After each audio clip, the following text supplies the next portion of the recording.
Those boys, they had all been killed and it was my fault. They were my age, and a few of them were our friends. I didn't think it would go like that, but wasn't it obvious, really? What was I actually expecting? I felt like a coward. But what could I have done? Should I have betrayed my father? I loved my father, but I also loved my friend Lapo. Which side was I on? I just listened to my heart. I thought it was the right thing to do. But instead, it was the worst thing I could have done.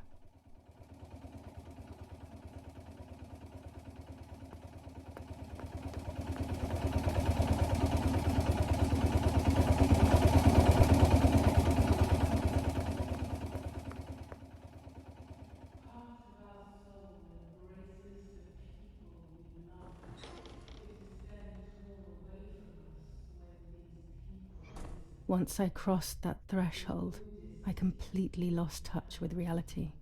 Everyone around me had died while I survived everything.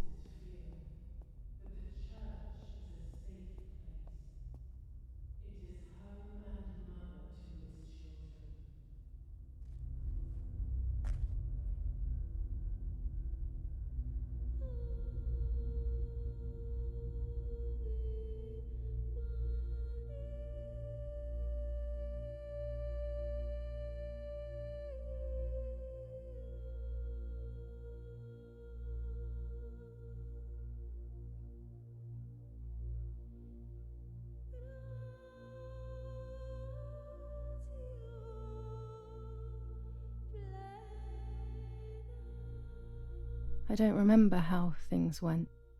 I just remember a big light and then photographs were being taken of me. There was a man dressed in white, a doctor, I presume. He was asking me questions, but I didn't understand what he was actually asking me. He wrote something on a piece of paper and then 2 nurses led me away. I was in the mental asylum. Some women were talking to themselves, others cried.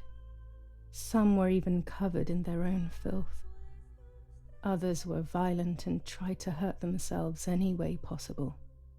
There was this one young woman who would pleasure herself all day long, incessantly, to the point where she would bleed. So they would tie her down to the bed screaming, cursing and talking gibberish for days on end. Once her wounds had healed and she was untied, she would just start again. That woman was me. They started to give me injections. What they gave me made my whole body shake. I broke my vertebrae and an ankle. I think it was called cardiazole or something like that. My body was like a fire that didn't want to be put out. When it appeared to be quenched, it would come back, even stronger than before. In the end, though, they won. I stopped screaming and masturbating. I stopped thinking. There was no longer any need for therapy. Something inside of me had died. But nevertheless, I insisted on carrying along this painful journey. I was stronger than I could ever have imagined.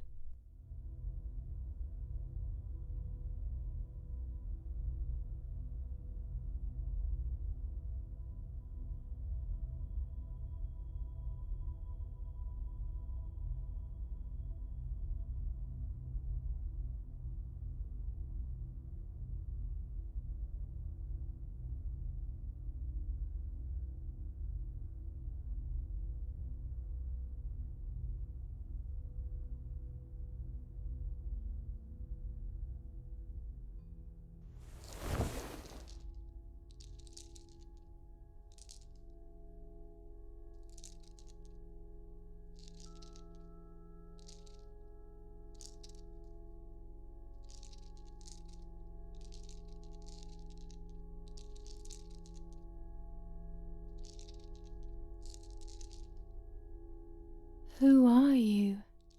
Wait. I want answers. Don't go away. Talk to me about Martha, please.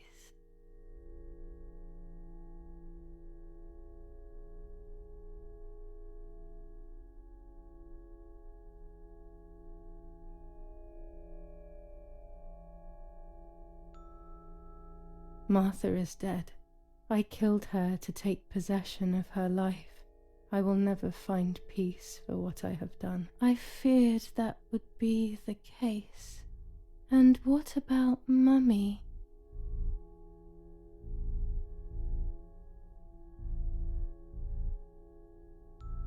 Mummy's alive.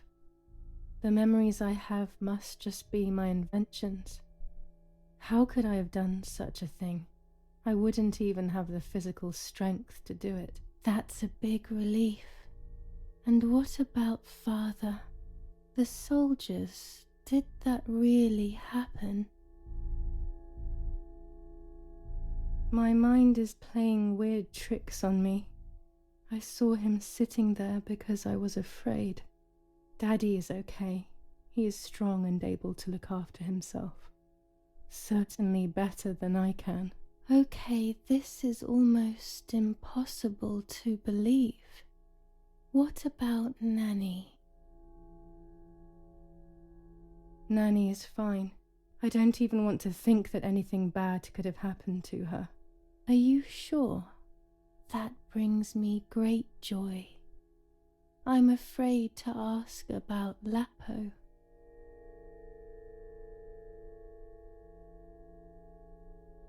Mines in our woods? No way. Dad never would have allowed me to go there if there was. It must all be my imagination. Maybe even another nightmare. I was convinced that he was dead. One last question. The pregnancy?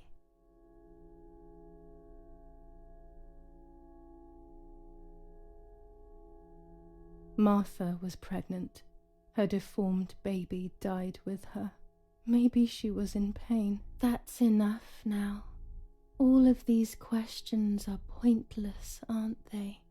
It's all inside of us.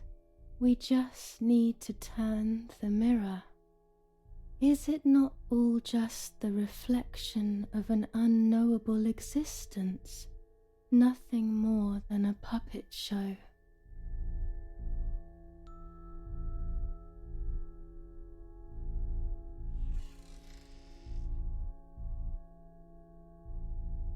Ready for everything with open arms, even ready to kill.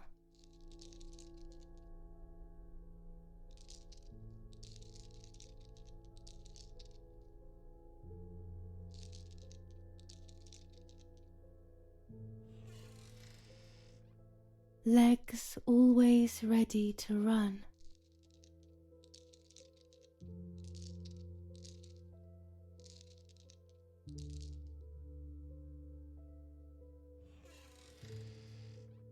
The womb that conceived in sin.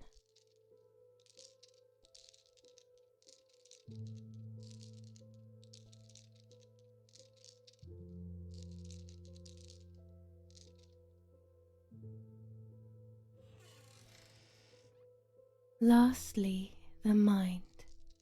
To protect us, it has turned us into monsters.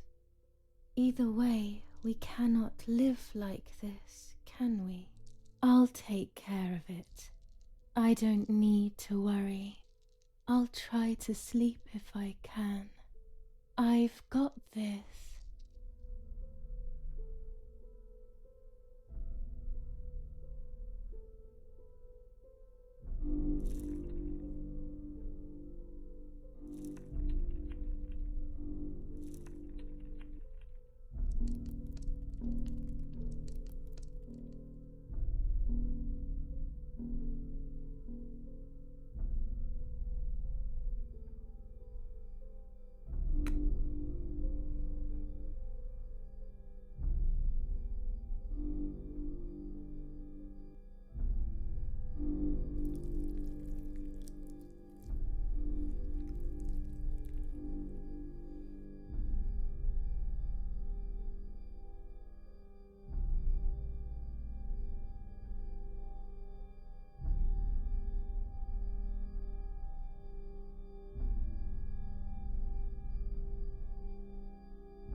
On the 26th of July, San Casciano was bombed and the church was destroyed.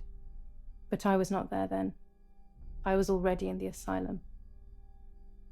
Once again, stubbornly, I was not dead. The bombs hadn't killed me, and I had also survived myself.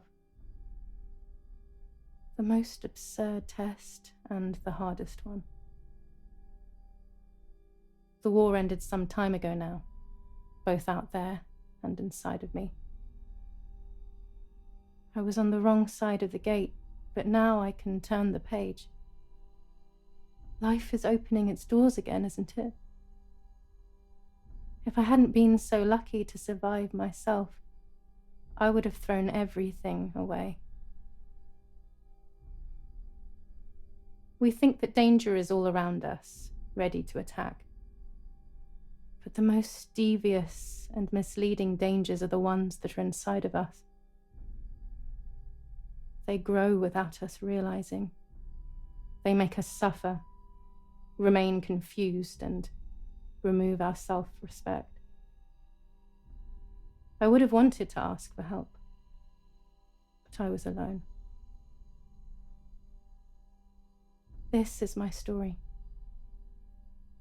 Thank you for being here, for listening to me. Now I'm ready to leave. How long will it take to get home?